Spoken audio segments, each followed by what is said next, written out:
trash man, you're worse.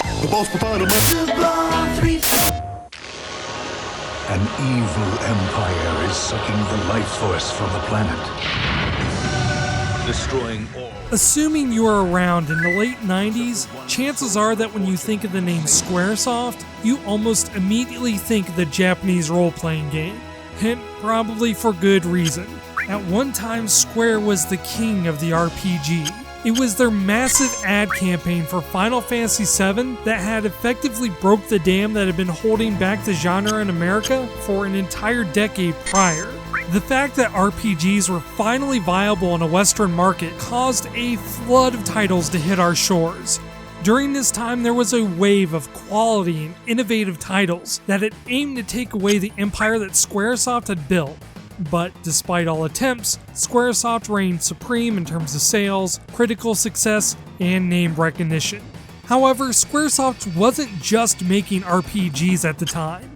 But once upon a time, when a company was successful, rather than focusing on making the same game again and again, they branched out and would explore different genres, create new IPs, and otherwise take, and game publishers, cover your ears because I don't want to offend you, but take risk.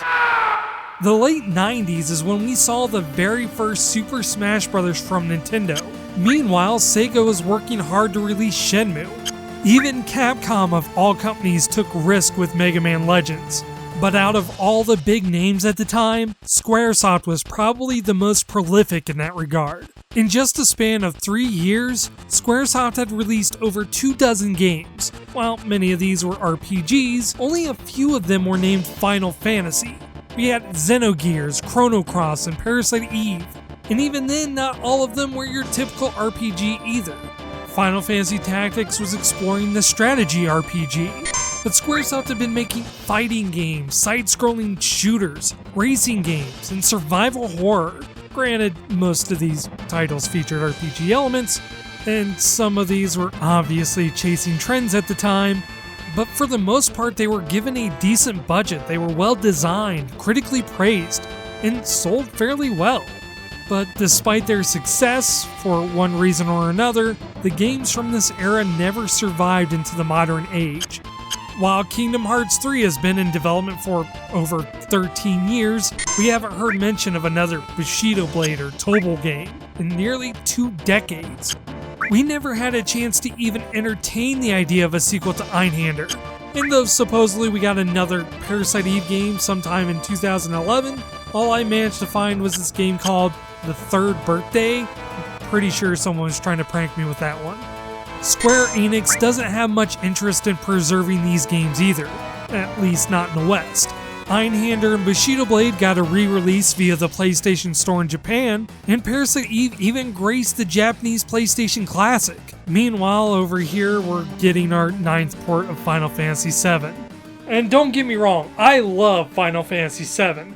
I'm just saying that Square Enix has a few children they spend far more attention and money on compared to the others. Even if those children didn't do anything to deserve it. Not naming any games, though.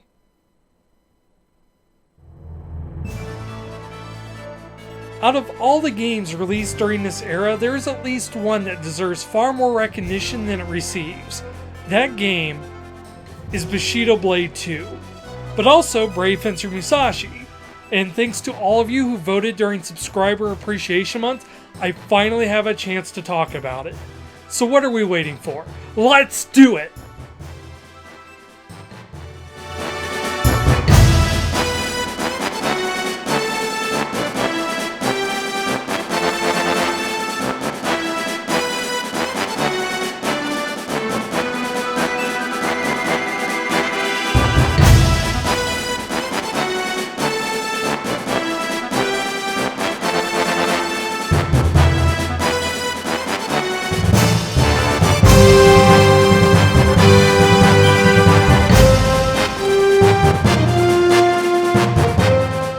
Development of Brave Fencer Musashi started in February of 1997, shortly after the release of Final Fantasy VII, releasing in Japan on July 16, 1998.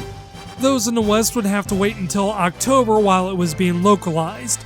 Though, if you happen to get Parasite Eve, you got to see Brave Fencer Musashi a little bit earlier, as there was a trailer on the Square CD Collector's demo disc. In between the incredibly 90s video editing, you could tell that Brave Fencer Musashi wasn't your typical Square RPG, but rather it looked more like an action game. The development team wanted to make an action game, being fans of games like Link to the Past on the Super Nintendo, and wanted to create something similar but using the PlayStation's 3D capabilities. Although almost no one on the team had much experience in game development.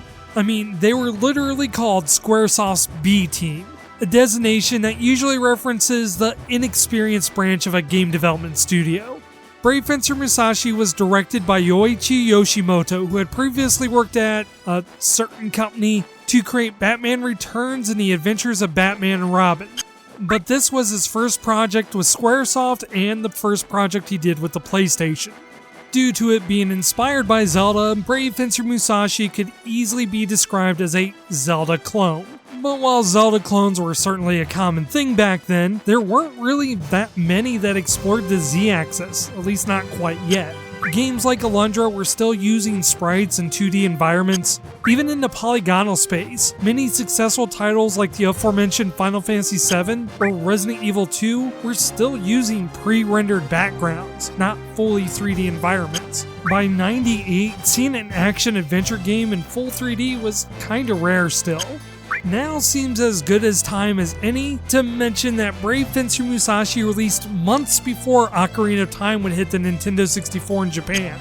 Though, to call Brave Fencer Musashi a Zelda clone is actually a bit of a disservice.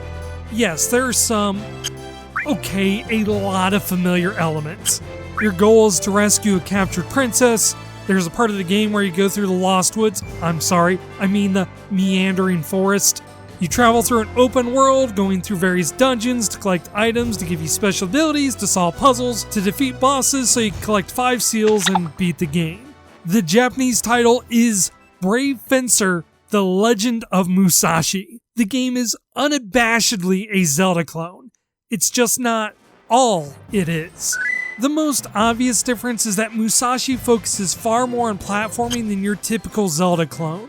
Being a 3D game, there is as much focus on vertical exploration as there is horizontal, and the game revels in creating several sections where you have to jump from platform to platform or launch yourself off of poles to get past large gaps. It even pulls a little from Metroid. There's a fair bit of backtracking or returning to areas multiple times, usually when you've gained a new way to travel around, such as the ability to climb walls, walk on water, or double jump. This was a really intelligent use of the limited space they had available, and was also a way to encourage exploration and moving off the beaten path. This is helped by the fact that the game does a great job at rewarding you for doing so. That said, the actual platforming is easily the one aspect of the game that had aged the worst. When it uses the 2.5D perspective, it's not bad, with some challenging and fun sections. It's during the more complicated 3D platforming sections that you start to notice it doesn't hold up. And I mean that in the sense that sometimes platforms don't hold you up. Suddenly shifting camera angles can cause you to miss jumps, and depth perception can be a real problem. Though, a gentle reminder, this was 1998. 3D platforming and cameras were more or less universally bad, with a few exceptions. Put next to those games, Brave Fencer Musashi actually performs pretty well, mainly because they don't heavily punish you for failing. At the most, you lose a small amount of health and have to repeat a small section, both of which only result in a loss of a couple of seconds. The platforming can be frustrating, but overall it's pretty inoffensive. Speaking of inoffensive, let's discuss the game's other weakness: combat. Like the legendary swordsman he's based on, Musashi uses 2 swords in combat: the quick but less damaging Fusion, and the slow but powerful sword Lumina. Again, during the time this game was made, this wasn't a bad mechanic. I mean, your typical Zelda game only had 1 attack. And you can also unlock techniques that add to your options like combos or different attacks. But as an action game, there isn't a whole lot of depth to be had with it, even when compared to other Zelda games. You just kinda hit the enemy until they die. Brave Fencer also features a leveling mechanic. I mean, this was a Square game after all. They kinda shoveled their RPG elements into the racing games. But for the most part, even this seems pretty inconsequential. That's not saying Musashi's combat is bad, it's not particularly worse than most games at the time. Again, it's just one of those aspects that after 20 years hasn't aged well. But that's because Brave Fencer Musashi wasn't really an action game, at least not your typical one. It's a little bit less of this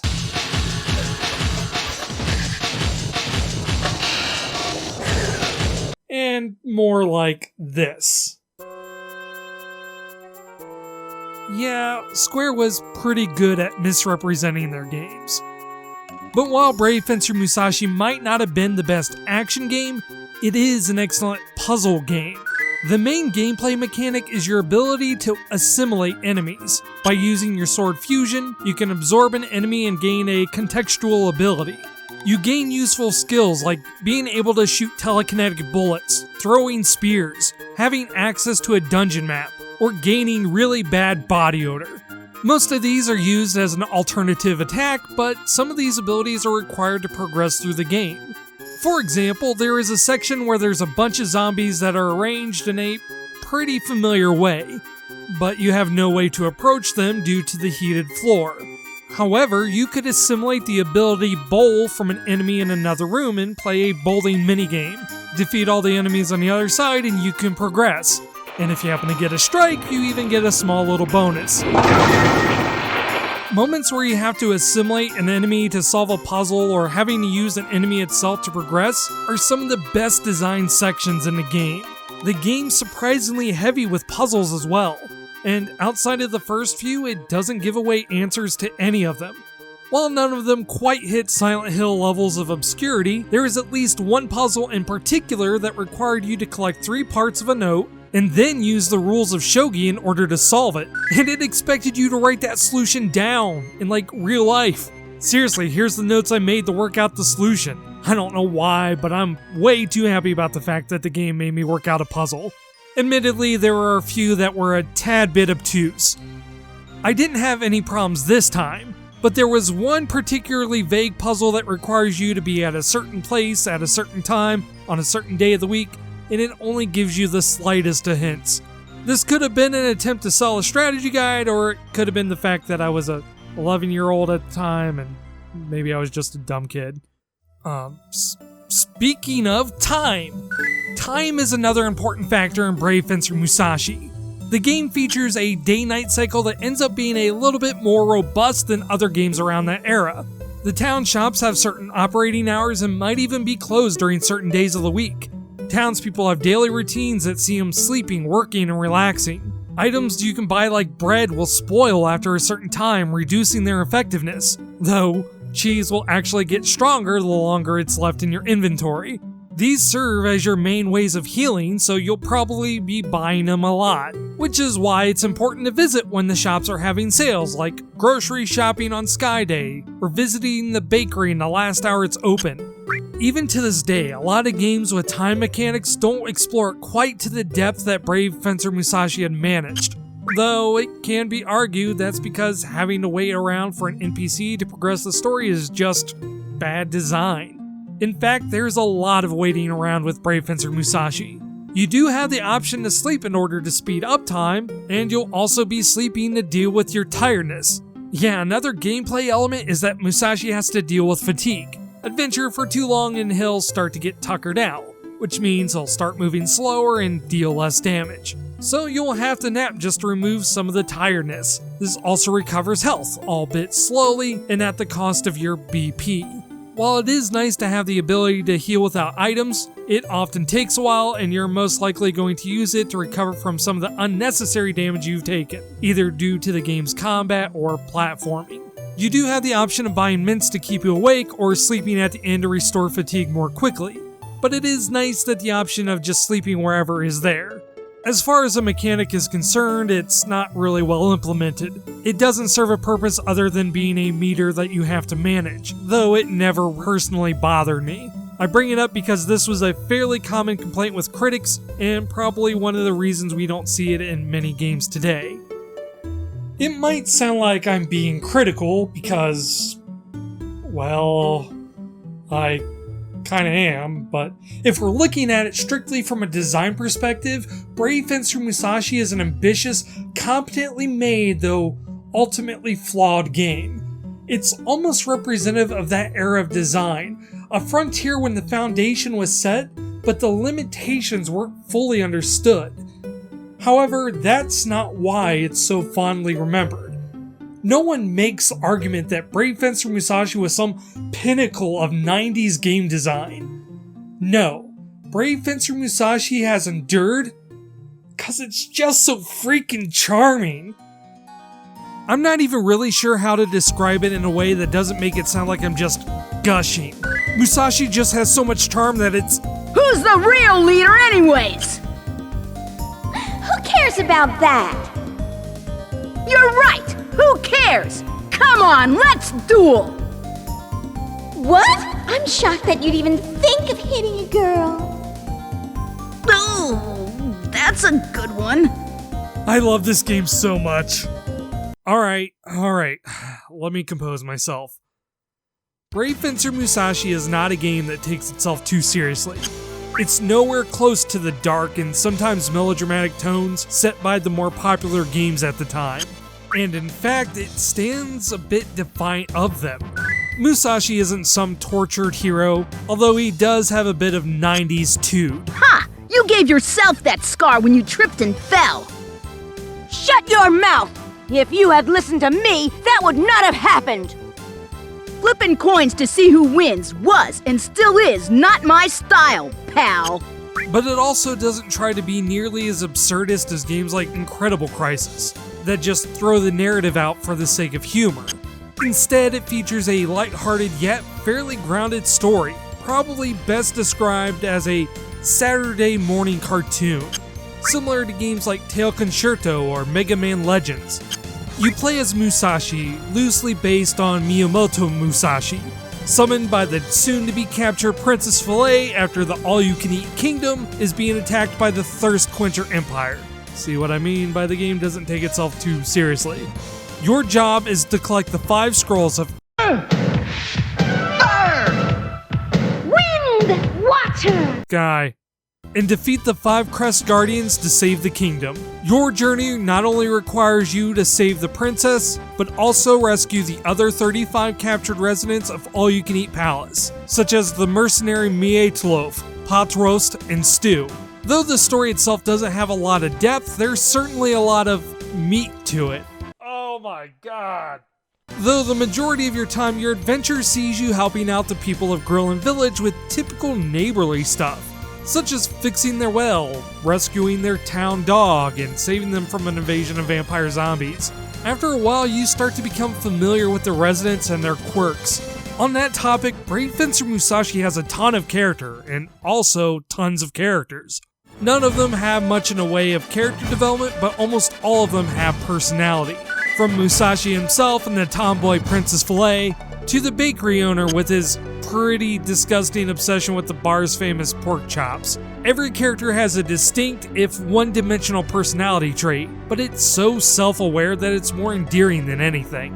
Most of this has to do with the excellent localization efforts. The dialogue is well written, and it's amplified by the game's voice acting, which, especially for the time, was really good. Delivered by names like Mona Marshall. Who did you say was puny? And why are you guys wearing such stupid costumes? Sandy Fox. Stupid costumes? Take that back, you little turd! And William Knight. Please, princess, Sir Little Turd, calmeth down. There's also a bit of amateur charm to how the game looks and moves.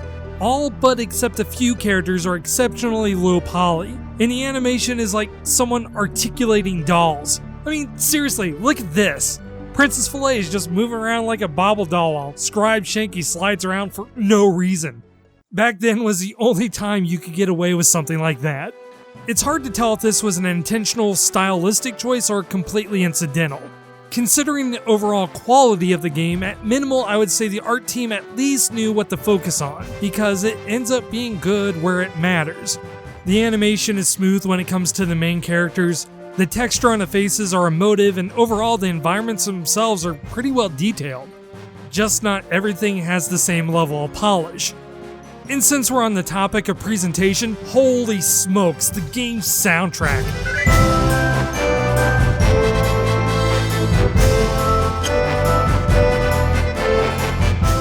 After listening to it, I was expecting a name like Yoko Shimomura, or even Nobuo Uematsu, so I was surprised to see a name I didn't recognize, Tsuyoshi Shikaito.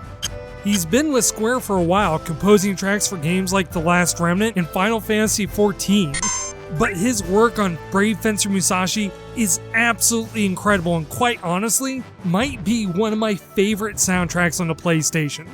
It doesn't carry the same emotional weight as your typical Final Fantasy score, but they do an excellent job at capturing the mood and tone for the moments. There are over 100 songs in the game, many of which you only hear once, and that gives this feeling that the entire game is being scored live. The themes are melodic, memorable, and have several leitmotifs that give the game a sense of connectedness. Even the quality of the soundtrack is really good. The faux orchestral synths don't have that distinct MIDI-era sound.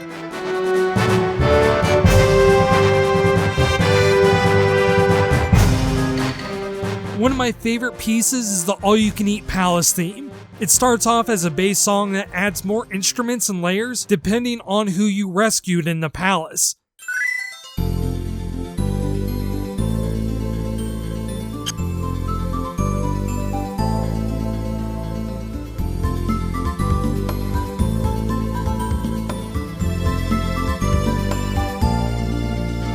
It's these little touches and extra miles that tell you that a lot of love and passion was put into this game. Actually, now that I mention it, that's probably the best way to describe it. You really get the sense that the developers cared so much about the game that they put a lot of themselves into it.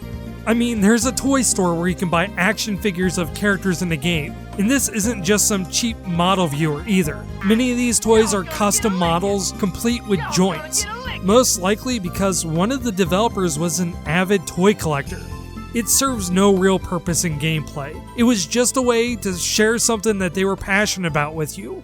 It results in a game that feels genuine, even if it's sometimes a little weird. I mean, one of the boss fights is a DDR minigame that places itself right before the dramatic reveal.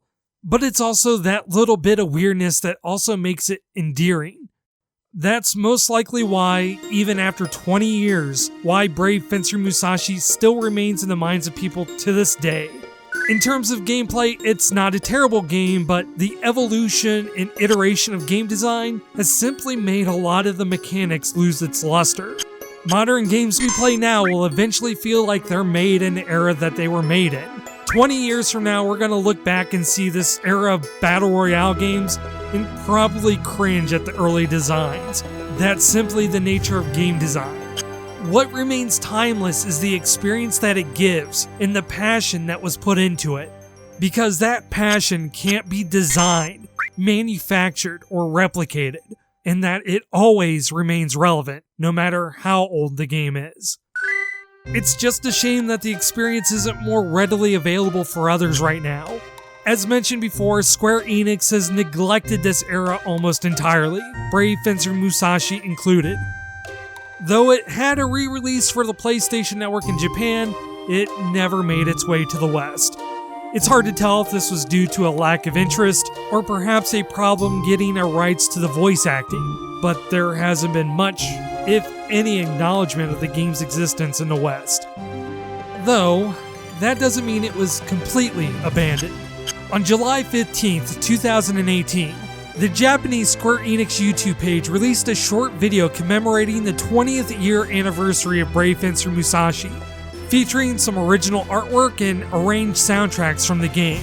Now, this doesn't mean there's going to be a remake of the game, or at least I'm not going to get my hopes up for one, but this at least means that someone in the company cares enough about the game to make a small tribute to it. Then again, most companies don't do something unless there's money in it, and that music didn't sound like any covers I was aware of, so who knows. Regardless of the reason they released it, it got people talking about the game again, their memories, and why it was such a great game. Perhaps that's all we need to have another generation interested in it. Maybe even someone will be inspired by it. And then maybe we'll get the sequel to Brave Fencer Musashi that we all wanted.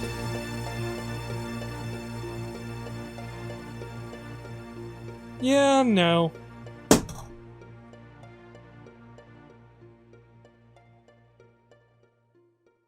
Thanks for being patient with this Subscriber Appreciation Month video. It took a little bit longer than I expected, but that's because you might have noticed something different about the channel. Let me know what you think about it, because I'm still messing with things and I'd love to get feedback on it. If there is anything that you liked or particularly wanted me to change. Also in 2019, I'm going to try to give a little bit more love to other YouTubers. You might remember Avalanche Reviews from the time I did a collab on Resident Evil Outbreak, but he also made an excellent video on Brave Fencer Musashi. So do me a favor and check out his video and give the love to these smaller YouTubers. But I'm also a small YouTuber, so feel free to check out my video on randomizers. Not gonna lie, it's one of my favorite episodes so far. But if you really want to help out the channel, please consider supporting the show on Patreon. Even if you can only give $1, that goes a long way in helping keeping the show improving and doing better. Not only that, but you can watch videos a week early and get your name in the credits like these amazing people. I could not do the show without them. And I think that's it, so thank you very much again for watching. Hey, you forgot something! Oh yeah, and gaining experience builds character.